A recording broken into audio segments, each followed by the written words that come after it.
Bună ziua, bine ați venit la Festivalul Elefant Fest. Astăzi vom sta de vorbă cu o autoare din Franța, Monica Sabolo.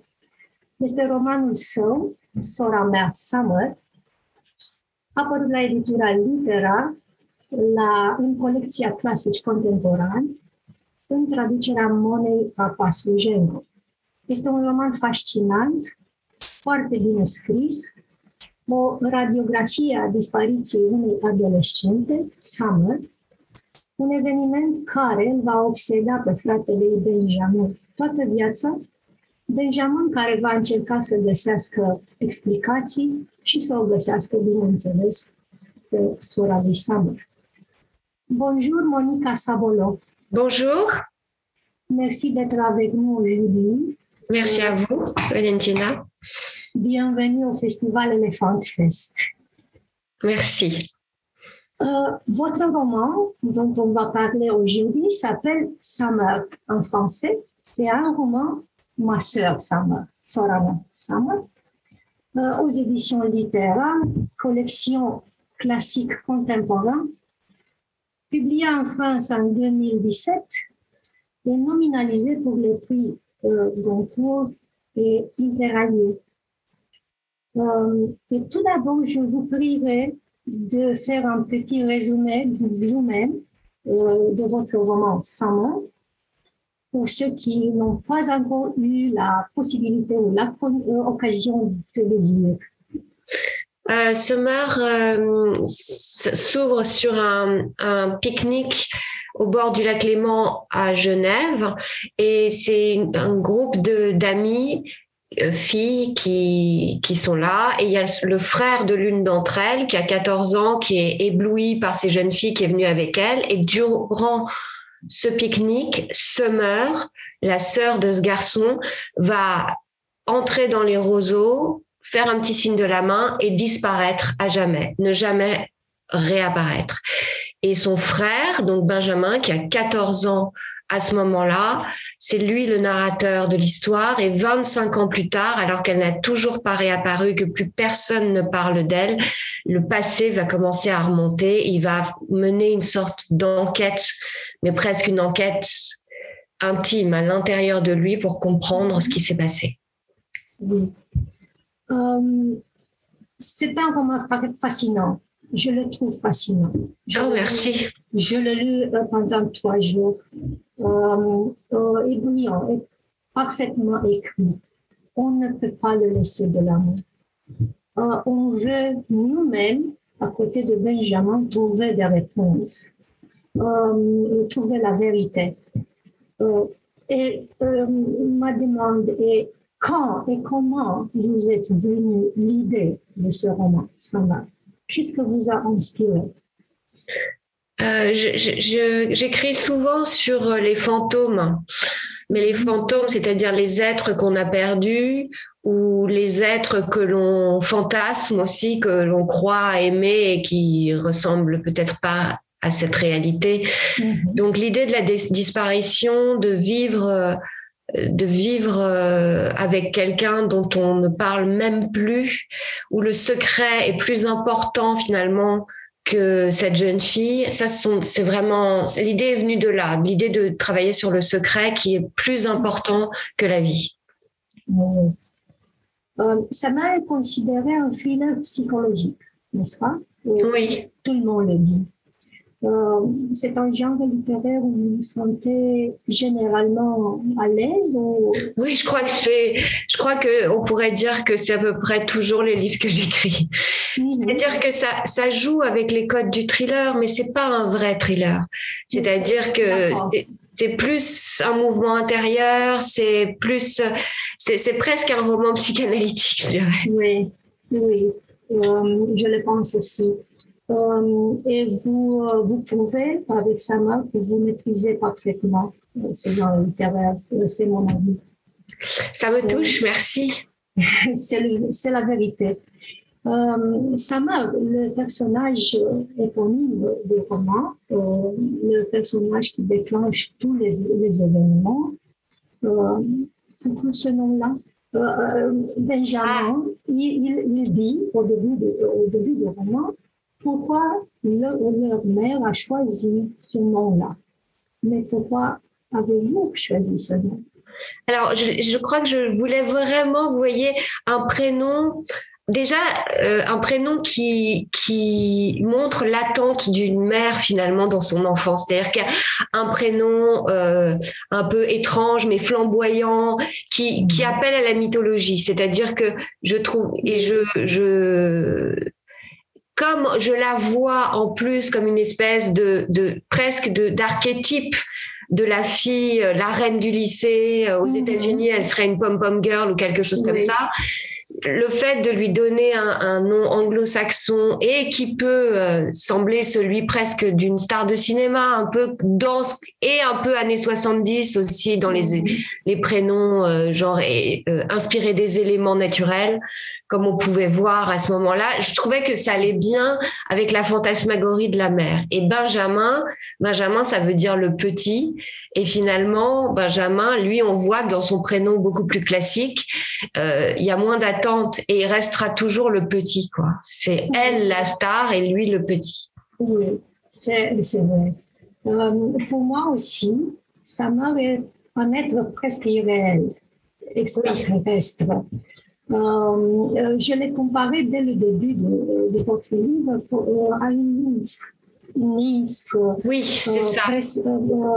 Peut-être une naïade. Oui. Qui gouverne, qui règne sur les eaux, les rivières, les lacs, les piscines, les marais. Cette image parfaite, presque extraterrestre de Sama, comment a-t-elle pris forme? Vous l'avez vue en réalité ou vous l'avez construit comme un puzzle, comme des éléments hétérogènes? Je crois que ça s'est fait effectivement progressivement au cours de l'écriture. C'est des choses qui, comme elle est de l'ordre de la fantasmagorie, justement, elle allait avec tout ce qu'on projette sur elle. Et comme j'aime beaucoup écrire toujours sur la nature et les éléments naturels, l'eau, c'est aussi un motif qui revient beaucoup dans mes livres.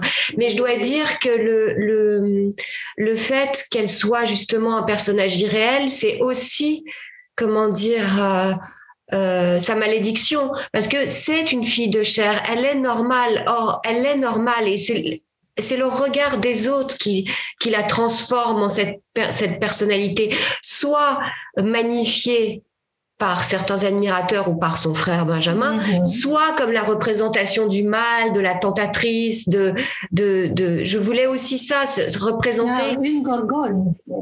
Voilà, elle est aussi la gorgone, exactement. Finalement, on ne saura jamais vraiment qui elle est complètement. Elle reste assez mystérieuse. Comme l'eau. Comme l'eau, oui. Toujours la métamorphose. Oui, c'est ça. Sama.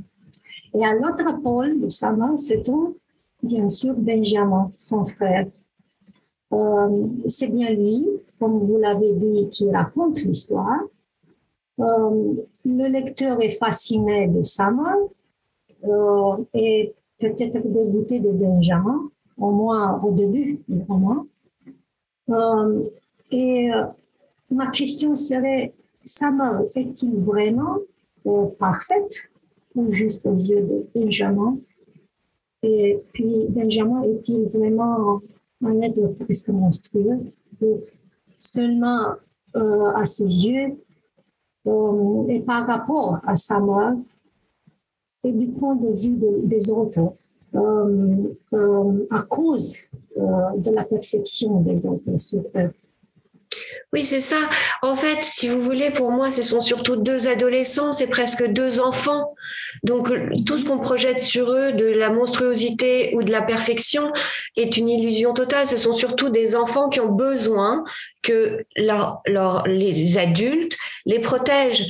Ce que je voulais évoquer, c'était une société où les adultes sont corrompus. Quand l'enfant, il doit être accompagné, il est normal qu'il ait des désirs de transgression, de jouer avec la mort, de tenter d'être aspiré par l'amour. C'est un moment de dépasser la limite pour grandir d'une certaine façon. Et à partir du moment où vous avez des adultes qui ne prennent pas soin, qui sont eux-mêmes des enfants, qui sont dans quelque chose qui est corrompu, ça les met en danger. Mais ils sont juste finalement comme tous les adolescents, d'une façon ou d'une autre, avec l'étrangeté au monde, la difficulté d'être dans le groupe, l'impression d'être bizarre, l'aspiration à l'amour, voilà, c'est assez universel. Ils sont pas si spéciaux que cela, finalement. C'est plus le cadre et le secret et les autres troubles dans lesquels ils vont grandir qui va finalement les mettre dans cette situation exceptionnelle. Oui. Donc, les événements prennent lieu à l'adolescence, dans l'adolescence des personnages. L'adolescence, c'est l'âge qui revient à chaque tentative de Benjamin de reconstituer les événements. Tous les tournants de cet âge sont présentés d'une manière plus que convaincante dans votre roman. Qu'est-ce que vous fascine à l'adolescence? Parce qu'on sent que vous êtes fasciné par cet âge. Oui, j'écris presque toujours mes livres au sujet autour de cet âge et je dis que j'arrive plus facilement à me mettre dans la peau d'un adolescent ou d'une adolescence que dans quelqu'un dans la peau d'une femme de mon âge ou d'un homme de mon âge. Alors là, ça me paraît encore presque impossible. Même si Benjamin l'a grandi, à l'origine, il a 14 ans. Donc, je rentre par cet âge-là. Alors, je sais pas, je dirais que l'adolescence, c'est comme si c'était une époque que moi, j'avais très peu vécue. J'étais assez renfermée, timide sur le côté et je regardais les autres. Finalement, d'une certaine façon, à certains égards, je ressemblais à Benjamin. C'est-à-dire que les autres me fascinaient, me semblaient capables de glisser sur la vie comme un bateau sur l'eau et moi, d'avoir beaucoup de difficultés. Donc, je pense que quelque chose s'est cristallisé là d'un âge non vécu. Et je dis aussi que je pense que j'ai une maturation intérieure très lente. Donc, parfois, émotionnellement, à certains égards, je crois que j'ai encore à peu près 14 ans. Donc, je me mets très facilement dans la peau de cette jeunesse. Oui, ça se passe avec moi aussi. Parfois, j'ai l'impression, dans certains endroits, que je suis adolescente de nouveau. Ah, c'est vrai? Oui, quand je suis moi-même timide, pas du tout communicative, j'ai des tourments intérieurs et je me sens presque adolescente. Mais je suis un adulte et je trouve très près solution pour toutes mes questions. Mais je crois qu'on reste tous l'adolescent qu'on a été. C'est un âge tellement clé que il demeure des traces de ce qu'on croyait être à l'époque. Je crois qu'il y a quelque chose qui reste. Et puis, même dans les émotions très fortes, je pense qu'on est très près de l'adolescence à ces moments-là. Oui, je suis totalement d'accord avec ça. Et comme vous l'avez dit, les parents, ça, le cercle d'amis joue un rôle très important dans la vie des adolescents. Joue un rôle très important dans les vies de Benjamin et Samar. Dans votre roman, leur famille est un personnage presque omniprésent. La famille de Benjamin et de Samar, leur cercle d'amis, est rodé par des secrets que Benjamin cherche à expliquer. Lui qui est le dernier qui découvre les nouveautés. Tout semble caché, tout semble masqué. Une illusion remplace une autre illusion. Qui sont tous ces personnages? Ce qui m'intéressait, c'est de montrer comment le monde un certain monde d'adultes peut projeter sur une adolescente des regards comme un regard de prédation presque, un regard avide, comme si elle était déjà une femme et comme si les mouvements qu'elle faisait elle était la tentatrice, la gorgone, comme vous disiez. C'est une façon de refuser ses propres responsabilités et en fait, ce sont des adultes qui ne sont pas à leur place. Ils ne sont pas à leur place d'adultes. Ils ne respectent pas les lois de la nature ou chaque chose. Et ce trouble sur la jeune fille et sur les jeunes hommes aussi, qui consiste à croire qu'ils sont plus grands, plus adultes qu'ils ne sont et à ne pas les protéger, c'était, je crois, cela que je voulais exploiter. Mais ces gens, qui sont-ils? Là, je parle d'une bourgeoisie suisse, mais finalement, elle est universelle. Et ce n'est d'ailleurs pas nécessairement dans ce milieu-là que ce regard-là se pose sur les jeunes. J'ai choisi ce milieu-là parce que moi, j'ai grandi en Suisse. Et c'est un endroit que j'ai toujours trouvé assez fascinant, la Suisse, parce que c'est un lieu qui a l'air d'une grande perfection, d'une grande paix, où tout semble plutôt fait pour la bienveillance et quelque chose même d'enfantin. Et à la fois, il y a cet aspect caché. Il y a eu le secret bancaire, il y a beaucoup de choses sont de l'ordre du secret et du mystère en Suisse, et le mal n'apparaît pas. Et je trouve que chaque lieu qui prétend que le mal n'existe pas est intéressant et en même temps forcément inquiétant, parce que ça peut être vrai. Donc voilà pourquoi j'ai choisi ce milieu-là. Parce que le mal existe, quelque part, il y a sous la surface de l'eau. Voilà. Et le lac représente ça. Le lac est une métaphore de cela. Le lac qui peut être aussi bien sublime, clair, d'une beauté incroyable, et à la fois trouble, avec des êtres visqueux qui se promènent à l'intérieur. Donc c'était une façon de représenter cela, la dualité du monde. Je voudrais vous proposer de parler un peu de ce symbole, l'eau, presque obsessive. Il y a toujours une action entre les souvenirs de Benjamin et l'eau. L'eau en tant que telle, l'eau comme miroir, un symbole de la vérité, un symbole de la sincérité, des choses cachées dans l'âme, dans la conscience. C'est obsessif, le lac. Oui, le lac est vraiment le personnage presque central du livre, je pense. Et je dirais aussi que le lac, c'est également l'inconscient de Benjamin. C'est là où il voit sa sœur, là où les choses remontent. Et ce que je dis dans le livre, j'écris à un moment que ce qui est dans un lac reste dans un lac. Quand vous jetez dans une rivière, l'eau nettoie parce qu'elle circule. Mais c'est aussi cette symbolique-là du secret. Ce qui est lesté comme un poids mort au fond du lac ne partira jamais. L'eau ne circule pas, elle est stagnante. Donc, il y a aussi cette idée de... Tant qu'une faute n'est pas nommée et n'est pas vue et n'est pas réparée, elle va rester là. Elle ne disparaîtra jamais. C'était cette image-là. C'est une illusion. Encore une fois, que l'eau nettoie, que l'eau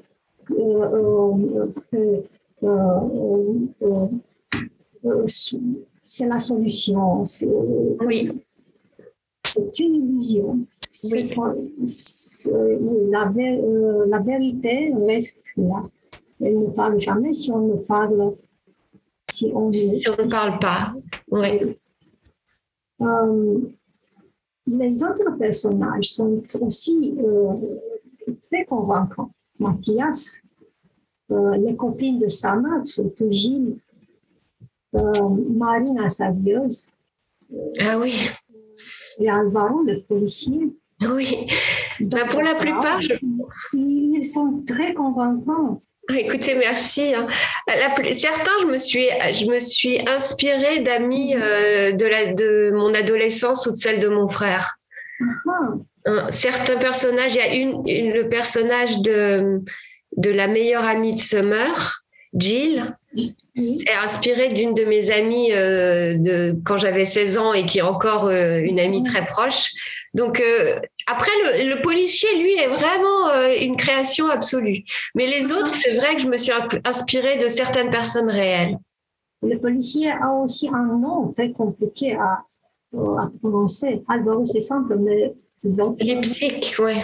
Oui, c'est très intéressant et c'est tout à fait fiction, les policiers.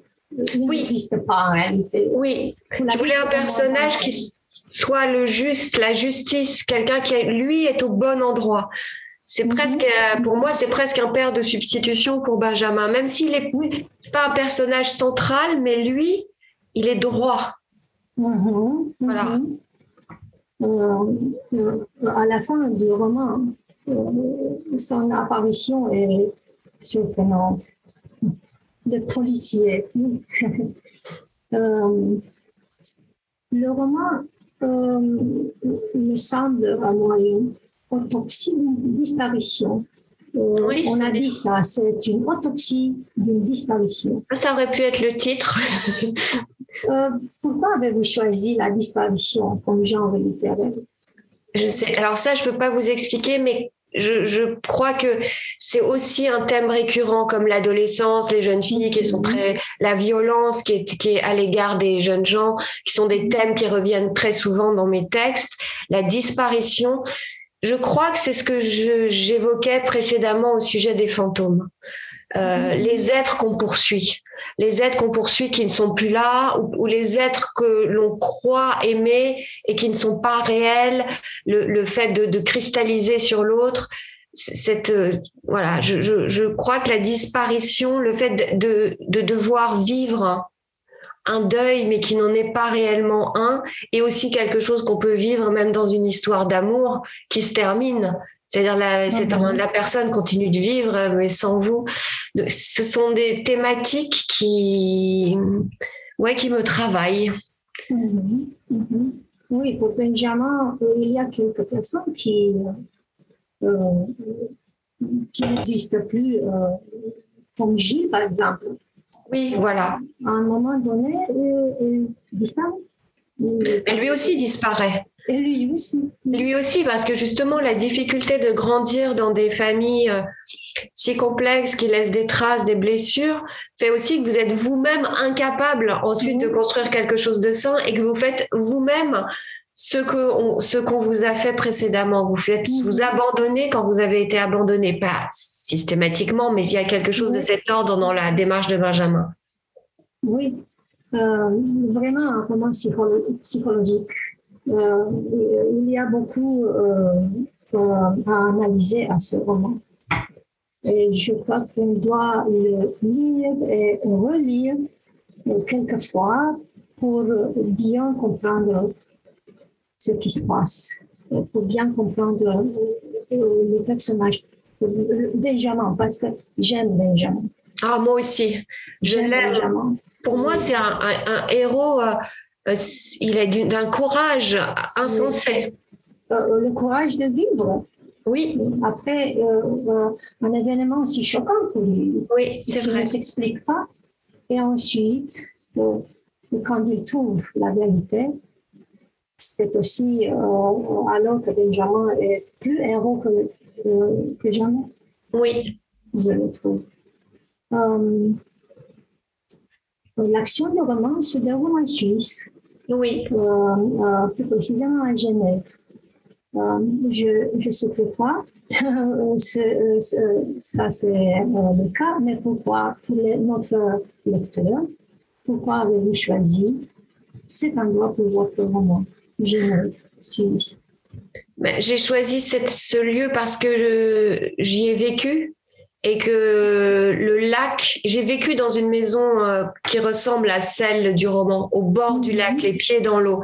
Et toute cette atmosphère d'humidité, de brume, en même temps de jours sublimes où le lac ressemble à la mer et vous donne envie de vivre, et d'autres jours beaucoup plus angoissants où vous avez l'impression que des êtres, des animaux étranges bougent sous le lac. Tout cela, ça m'a beaucoup imprégné, et je trouve plus simple d'écrire sur des lieux que l'on connaît. Et j'avais déjà écrit sur la Suisse dans Crans-Montana, qui est une station de ski où j'ai passé également toute mon enfance. Donc, la Suisse m'inspire énormément comme cadre. Et comme je disais, ce lieu qui est à la fois magnifique, où tout semble bienveillant et à la fois secret. Je pense que j'en ai pas encore fini avec la Suisse, que j'écrirai encore dessus. Voilà le couvert du roman. Ah, c'est beau. C'est comme ça. Ah, beau. J'avais très beau. Ouais. Et je le trouve aussi. Ah ouais, ça me plaît beaucoup. Ouais. C'est beaucoup de la poésie dans cette image. Oui, c'est vrai. On peut l'interpréter comme on veut. Je suis d'accord, je ne l'avais pas vu. Et ça marche. Ouais, c'est très réussi. Yeah. Oui. Alors, vous avez étudié le journalisme à Genève? Non, pas à Genève, à Paris. Ah oui, je croyais que vous avez seulement travaillé à Paris comme journaliste et étudié à Genève. Oui, j'ai étudié à Genève, mais ce n'était pas le journalisme, mais ce n'est pas grave. Mais... Je m'excuse alors. Mais vous avez travaillé comme journaliste pour quelques magasins très renommés dans tout le monde. Mais à 29 ans, vous avez publié votre premier roman, il s'appelait Le roman de Lily. C'est ça. Oui. Et ensuite, 13 ans plus tard, vous avez publié un roman autobiographique. Tout cela n'a rien à voir avec moi. C'est ça. Qui a reçu le prix de Flore. Oui. Le prix de cercle littéraire de Café de Flore. C'est ça. Paris, le quartier Saint-Germain-des-Prés de Paris, c'est là. Exactement. Très renommé aussi. Et en 2017 c'est l'année de Summer, qui a été nominalisée, comme je l'avais déjà dit, au Grand Prix et pour le prix Interlague. Il y en a aussi Jungle, vos autres romans Jungle, Crans-Montana, Eden, c'est le plus récent, 2019. Oui. Et c'est beaucoup de travail, beaucoup de littérature de très bonne qualité. Merci beaucoup, Valentina. Quelle est votre manière d'écrire? Est-ce que vous écrivez chaque jour, après un horaire certain, ou vous avez toujours papier, crayon et papier sur vous pour noter les idées les plus intéressantes? Alors, je travaille tous les jours presque, mais pour moi, pour ma façon de faire, c'est d'écrire tous les jours, mais pas énormément. C'est-à-dire, je peux travailler 2 heures et après, j'arrête et je reprends parfois l'après-midi. Mais vous voyez, mais en réalité, je sais qu'en travaillant même pas beaucoup certains jours, mais tous les jours, j'écris mes livres. J'arrive en 1 an à écrire un livre. Après, je prends des notes sur mon téléphone. Quand j'ai des idées, je note sur mon téléphone. Et sinon, j'écris surtout le matin. C'est le meilleur moment pour moi.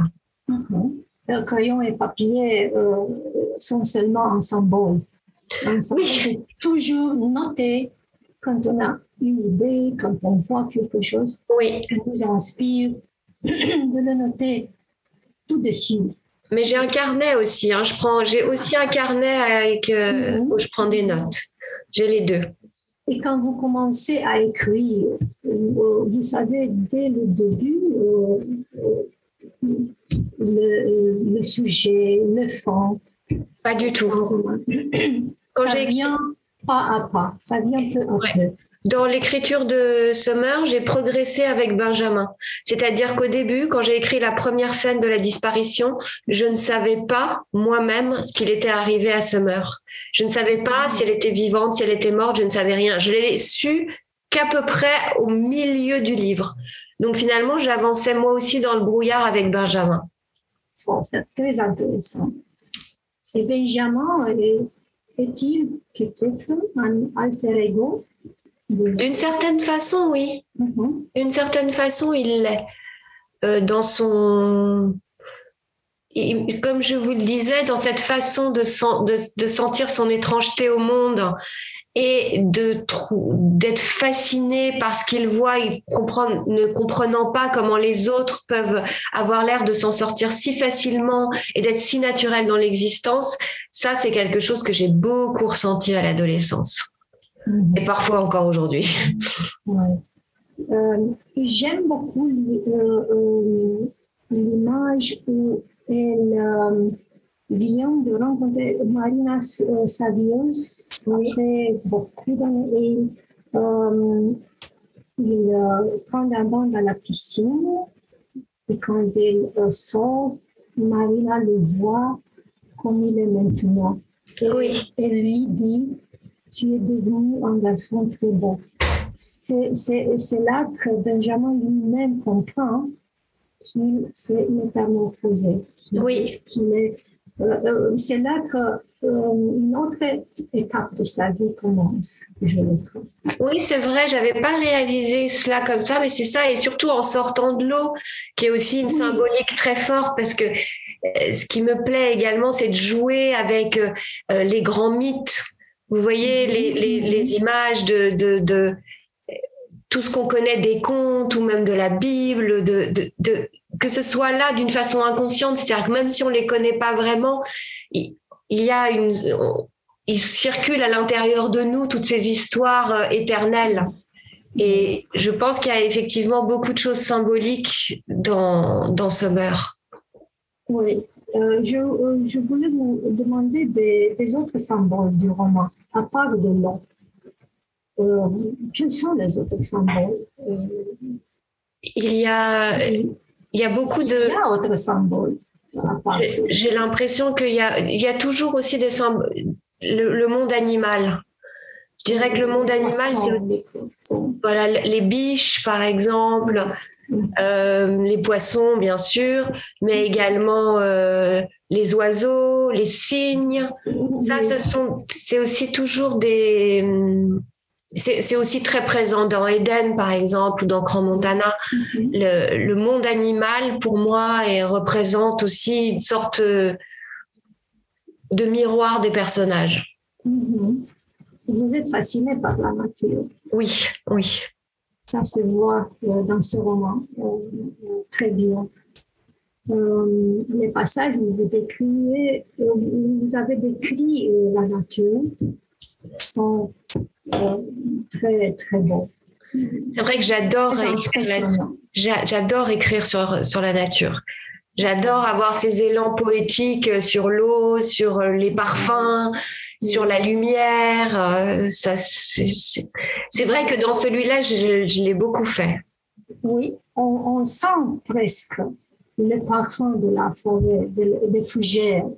On sent la lumière, l'ombre. Ça se sent très tactile, ce roman. Oui, c'est vrai. Je voulais qu'il soit organique, c'est vrai. Oui, et vous l'avez fait magnifique, dans une manière magnifique. Merci Valentina, c'est très gentil. Je suis vraiment impressionnée par le roman. C'est l'un des romans qui m'ont impressionné énormément. Vraiment. Mais ça me touche beaucoup. Je le dis pas seulement pour cette interview, c'est vraiment ce que je sens.